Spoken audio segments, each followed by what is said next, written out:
Sitaram Chaudhary, associate professor, government college Kishangarh. आज हम BA part second के विद्यार्थियों की जो फ्रांस का संविधान है या फ्रांस की जो संसद है, जिसके उच्च सदन राष्ट्रीय सभा है और निम्न सदन सीनेट है, उससे रिलेटेड कुछ क्वेश्चन है, उससे संबंधित मैं इस वीडियो के माध्यम से अपनी बात रखूँगा, जो विद्यार्थियों के लिए बहुत इम्पोर्टेंट है। कई बार क्या होता है, विद्यार्थी राष्ट्रीय सभा, जिसको हम भारत के अंदर लोकसभा कहते हैं, और सीनेट, जिसको भारत के अंदर हम राज्यसभा कहते हैं, इससे पंचम तंत्र संविधान के रूप में जो फ्रांस का जो संविधान जाना जाता है, उससे रिलेटेड क्वेश्चन है। फ्रांस में सर्वप्रथम द्विसदनात्मक व्यवस्थापिका को कब अपनाया गया? एक क्वेश्चन ये है कि जो फ्रांस में सर्वप्रथम 1795 से लेकर 1799 के बीच डायरेक्टरी के शासनकाल में द्विसदनात्मक व्यवस्था को अपनाया गया। यानी ये बहुत इंपॉर्टेंट क्वेश्चन है कि 1795 से 1799 के बीच में जो द्विसदनात्मक व्यवस्थापिका है, उसको अपनाया गया है। फ्रांस की संसद के प्रथम लोकप्रिय सदन का क्या नाम है? कई बार ये पूछा जाता है, जैसे भारत के अंदर पूछा जाता है कि भारत की जो पॉपुलर हाउस है उसका नाम क्या है। भारत की पॉपुलर हाउस का नाम है लोकसभा। वैसे ही फ्रांस की जो पॉपुलर हाउस है, जिसको निम्न सदन भी कहते हैं, उसका नाम है राष्ट्रीय सभा।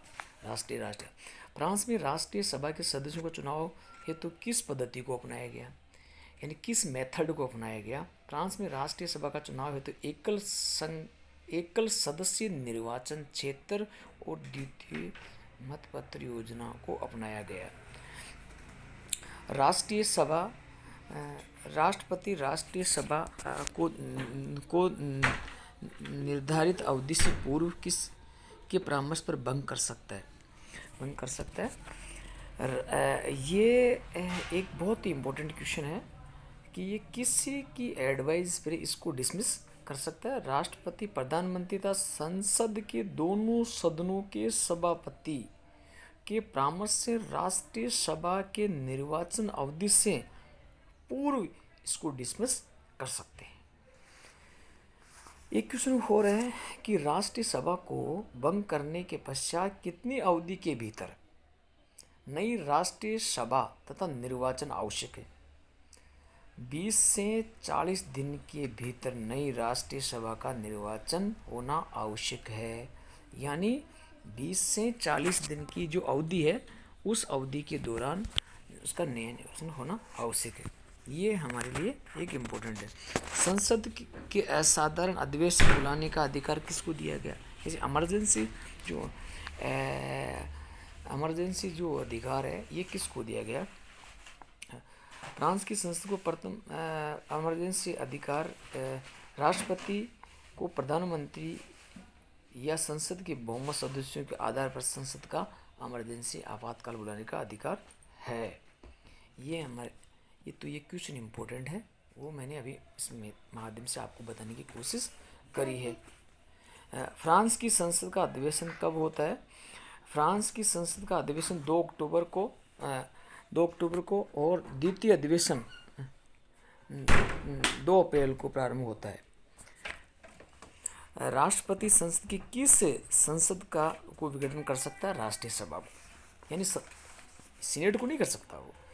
पंचम गणतंत्र के संविधान के अनुसार राष्ट्रपति पद की आकस्मिक रिक्तता, यानी जब उसका पद रिक्त हो जाता है, तो उस स्थिति में राष्ट्रपति का अधिकारों का प्रयोग कौन करता है? सीनेट का सभापति करता है।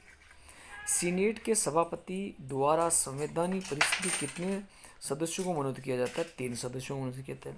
संसद के कानून को शक्ति पर कोई 2 महत्वपूर्ण प्रतिबंध कौन कौन से? ये जनमत संग्रह है और कार्यपालिका का संकट काल है।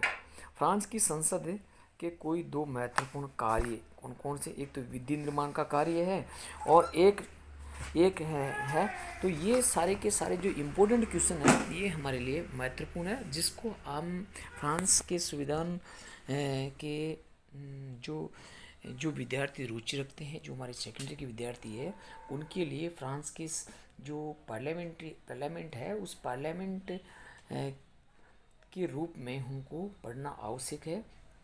और दूसरा, वहाँ के जो संसद के जो सदस्य है, उनके जो सीनेट के सदस्यों का कार्यकाल जैसे 6 वर्ष है, और 3 साल के बाद में 50% जो सदस्य अपॉइंटमेंट होते हैं और 50% रिटायर होते रहते हैं। ये सारे के सारे प्रावधान वहाँ है। धन्यवाद।